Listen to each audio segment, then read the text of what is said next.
संसद के मॉनसून सत्र से पहले सरकार ने आज बुलाई सर्वदलीय बैठक। सत्र को सुचारू रूप से चलाने के लिए होगी चर्चा। संसद भवन परिसर में आज शाम 5:30 बजे होगी एनडीए के फ्लोर लीडर की बैठक। मीटिंग में वो तमाम दलों के नेता होंगे जो कल की बैठक में थे। मध्य प्रदेश के कूनो नेशनल पार्क में चीतों की मौत का मामला गरमाया। आज दिल्ली में होगी हाई लेवल मीटिंग। प्रधानमंत्री मोदी सितंबर में संयुक्त राष्ट्र महासभा को कर सकते हैं संबोधित। महासभा के 78वें सत्र की आम चर्चा 19 सितंबर से शुरू होगी। बीजेपी नेता किरीट सोमैया वायरल वीडियो मामले में मुंबई क्राइम ब्रांच ने शुरू की जांच। साइबर एक्सपर्ट की भी ली जाएगी मदद। बीजेपी नेताओं ने की पश्चिम बंगाल पंचायत चुनाव की हिंसा पीड़ितों से मुलाकात। पार्टी ने हिंसा के तथ्य जानने के लिए गठित की है कमेटी।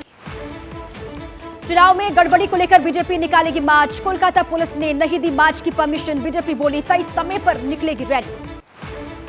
संघ प्रमुख मोहन भागवत का आज गाजीपुर दौरा। हथियाराम मठ में आरएसएस प्रमुख का 1 दिवसीय प्रवास। मठ के लोगों को भी करेंगे संबोधित। मुख्यमंत्री योगी आज ट्रांसफर करेंगे छात्रों के अभिभावकों के खाते में रकम। प्रति छात्र 1200 रुपए होंगे ट्रांसफर। राजस्थान ईओ भर्ती परीक्षा धांधली के मामले में बढ़ी। कांग्रेस नेता गोपाल केसावत की मुश्किल। रिजल्ट से पहले केसावत के पास पहुंच गए थे दस्तावेज। राजस्थान के अजमेर में पेपर धांधली के खिलाफ बीजेपी का प्रदर्शन। बैरिकेडिंग तोड़कर घुसे प्रदर्शनकारियों की झड़प। कई कार्यकर्ता बेहोश।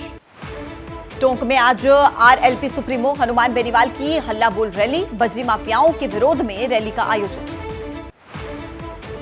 राजस्थान में एक किसान ने खोदी खुद अपनी ही कब्र। कांग्रेस पर लगाया कर्ज माफी का वादा पूरा न करने का आरोप। रायपुर में एससी/एसटी समुदाय से जुड़े युवाओं का धरना। निर्वस्त्र होकर किया विधानसभा का घेराव। हिरासत में लिए गए कई प्रदर्शनकारी। रायपुर में एससी/एसटी छात्रों के प्रदर्शन पर बोली पीसीसी अध्यक्ष दीपक बैज। कहा यह प्रदर्शन बीजेपी की ही प्लानिंग है। प्रधानमंत्री नरेंद्र मोदी की अध्यक्षता में दिल्ली में एनडीए की बैठक। कहा देश के लिए स्थिर सरकार जरूरी। मेरे शरीर का हर कण देश को समर्पित। प्रधानमंत्री मोदी ने देशवासियों को दिया भरोसा। कहा एनडीए के तीसरे कार्यकाल में भारत की इकोनॉमी दुनिया में तीसरे नंबर पर होगी। विपक्षी एकता पर प्रधानमंत्री का प्रहार। बोले अपने राजनीतिक स्वार्थ के लिए ये लोग पास तो आ सकते हैं लेकिन साथ नहीं। हमें गाली देना इनकी पहचान। प्रधानमंत्री मोदी ने बताया कि एनडीए का मतलब। कहा एन से न्यू इंडिया, डी से विकसित राष्ट्र और ए लोगों की आकांक्षा है। देश में सभी वर्ग को एनडीए पर भरोसा। 2024 को लेकर पीएम मोदी का दावा। बोले चुनाव दूर नहीं। देश के लोग मन बना चुके हैं कि तीसरी बार फिर से एनडीए को ही अवसर देना है। परिवारवाद पर पीएम मोदी ने विपक्ष को घेरा। कहा जब गठबंधन परिवारवाद की नीति पर हो तब देश को बहुत नुकसान होता है। मुख्यमंत्री शिंदे बोले 39 पार्टी के प्रमुख बैठक में शामिल हुए। सभी दलों में आत्मविश्वास था। इस बार चुनाव में 330 से ज्यादा सीटें जीतेंगे। ओम प्रकाश राजभर निषाद पार्टी के नेता संजय निषाद, वीआईपी पार्टी के नेता मुकेश साहनी भी बैठक में हुए शामिल। सभी ने पीएम मोदी पर जताया भरोसा। एनडीए की बैठक के बाद प्रधानमंत्री मोदी, अमित शाह और नड्डा के साथ अजित पवार की हुई मीटिंग। सूत्रों के मुताबिक लोकसभा चुनाव पर हुई चर्चा। दिल्ली के अशोका होटल में बुलाई गई बैठक में पीएम मोदी का हुआ जोरदार स्वागत। 39 पार्टियों के नेता बैठक में हुए शामिल। एनडीए की मीटिंग के लिए पहुंचे पीएम मोदी और चिराग पासवान के वीडियो ने ध्यान खींचा। पैर छूने के लिए चिराग झुके तो पीएम मोदी ने गले लगा लिया। एनडीए की मीटिंग के बाद चिराग पासवान बोले पीएम मोदी के नेतृत्व में चुनाव जीतना है क्योंकि मोदी का चेहरा ही सबसे बड़ा चेहरा है। एनडीए की बैठक में पशुपति पारस और चिराग पासवान के बीच रिश्तों में दिखी गर्माहट। पारस बोल चुके हैं कि दोनों पार्टियों का विलय नहीं होगा। अखिलेश यादव ने एनडीए को अली बाबा और 40 चोर से जोड़ा। लिखा वो 2 और जोड़ लेते तो 40 पूरे हो जाते। सबने वो पुरानी कहानी तो सुनी ही होगी। बेंगलुरु में विपक्षी दलों की बैठक हुई खत्म। यूपीए गठबंधन का नाम इंडिया तय हुआ। अब मुंबई में होगी अगली बैठक। एनडीए का मुकाबला करने के लिए विपक्षी दलों के नेताओं ने बेंगलुरु में गठबंधन का नाम इंडिया यानी कि Indian national developmental inclusive alliance रखा है। 15 अगस्त के बाद मुंबई में होने वाली विपक्ष की बैठक में तय होंगे संयोजक और कमेटी के 11 सदस्यों के नाम। नए तरीके से राजनीतिक और आर्थिक एजेंडा पेश करने का है प्लान। खबर है कि इंडिया नाम का प्रस्ताव मुख्यमंत्री ममता बनर्जी ने दिया जिसका राहुल गांधी ने समर्थन किया। महबूबा मुफ्ती ने भारत जोड़ो अलायंस नाम सुझाया था। विपक्षी गठबंधन इंडिया के ऐलान पर बीजेपी सांसद सुशील मोदी का तंज। ट्वीट करके लिखा अब इंडिया का मुकाबला इंडिया एनडीए का भारत करेगा। इंडिया नाम पर मुख्यमंत्री हेमंत बिस्वा शर्मा का तंज। बोले हमारी लड़ाई इंडिया और भारत के बीच है। हेमंत के बयान पर कांग्रेस का पलटवार, कहा असम के सीएम ने पीएम मोदी की स्किल इंडिया, स्टार्टअप इंडिया जैसी योजनाओं पर उठाए सवाल। असम के मुख्यमंत्री हेमंत बिस्वा शर्मा ने अपना ट्विटर हैंडल के बायो में chief minister of Assam Bharat कर दिया है। आम आदमी पार्टी के सांसद संजय सिंह का सुशील मोदी के ट्वीट पर पलटवार, लिखा कि हम इंडिया के लिए काम करेंगे और वो अदानी के लिए काम करेंगे। दिल्ली के सीएम अरविंद केजरीवाल ने बैठक में उठाया सीट शेयरिंग का मुद्दा, इस पर जल्द सहमति बनाने की मांग रखी। राहुल गांधी ने भरी हुंकार, कहा लड़ाई मोदी और इंडिया के बीच है, बीजेपी के खिलाफ इस अभियान में सभी को साथ देने के लिए तैयार। बीजेपी के परिवारवाद वाले बयान पर उद्धव ठाकरे का पलटवार, कहा देश ही हमारा परिवार है, इसी परिवार को बचाने हम साथ आए हैं। एनडीए की बैठक से पहले जीतन राम मांझी के बेटे संतोष सुमन ने पिता के लिए रखी मांग, कहा मेरे पिता को मिले राज्यपाल का पद।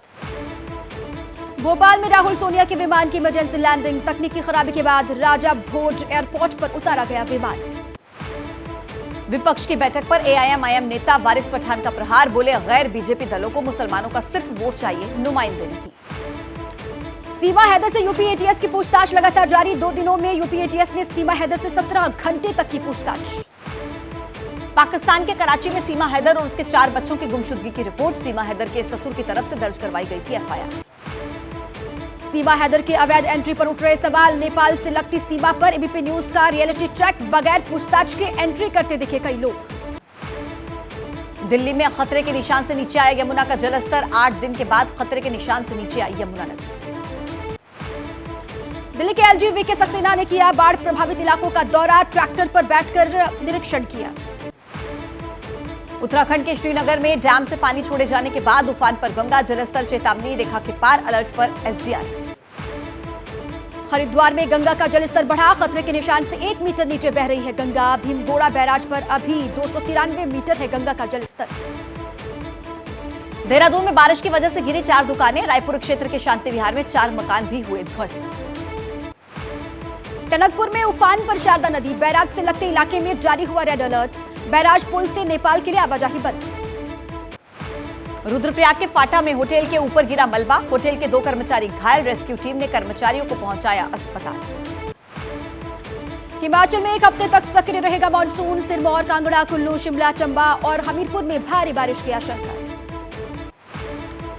हिमाचल प्रदेश के कांगड़ा में रेस्क्यू ऑपरेशन में जुटी एनडीआरएफ टीम ने आपदा में फंसे 55 लोगों का किया रेस्क्यू। वृंदावन परिक्रमा मार्ग में हर तरफ पानी ही पानी, घरों के आसपास पानी भर जाने से लोगों के सामने खाने पीने का संकट। इटावा में यमुना का जलस्तर बढ़ने पर प्रशासन अलर्ट, डीएम ने बाढ़ प्रभावित इलाकों में लगाई राहत चौपाल। यूपी के बदायूं में गंगा का जलस्तर बढ़ने पर किनारों पर हो रहा है कटाव, अपने मकान तोड़कर शिफ्ट हो रहे हैं लोग। टीकमगढ़ में बेतवा नदी के बीच फंसे 3 श्रद्धालुओं को रेस्क्यू, एसडीआरएफ टीम ने बचाई पर्यटकों की जान। गुजरात के अहमदाबाद में भारी बरसात के बाद जलभराव, कुछ इलाकों में जलमग्न सड़कें दिखाई दी, कई घरों में घुसा पानी। मध्य प्रदेश के बैतूल में बारिश की वजह से हालात खराब, चिचोली ब्लॉक में उफनते नाले को पार करके स्कूल जाते दिखे बच्चे।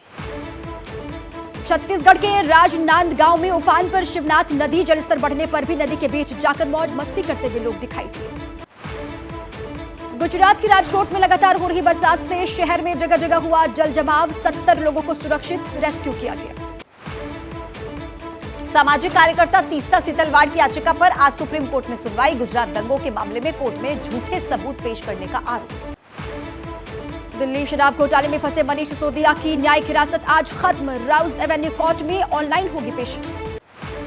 ब्रिजभूषण शरण सिंह को राउज एवेन्यू कोर्ट ने 25,000 के निजी मुचलके पर 2 दिन की अंतरिम जमानत दी, रेगुलर बेल पर 20 जुलाई को होगी सुनवाई। यूपी एटीएस ने मुंबई से 2 आईएसआई जासूस को किया गिरफ्तार, पाकिस्तान को भेज रहा था सैन्य ठिकानों की जानकारी।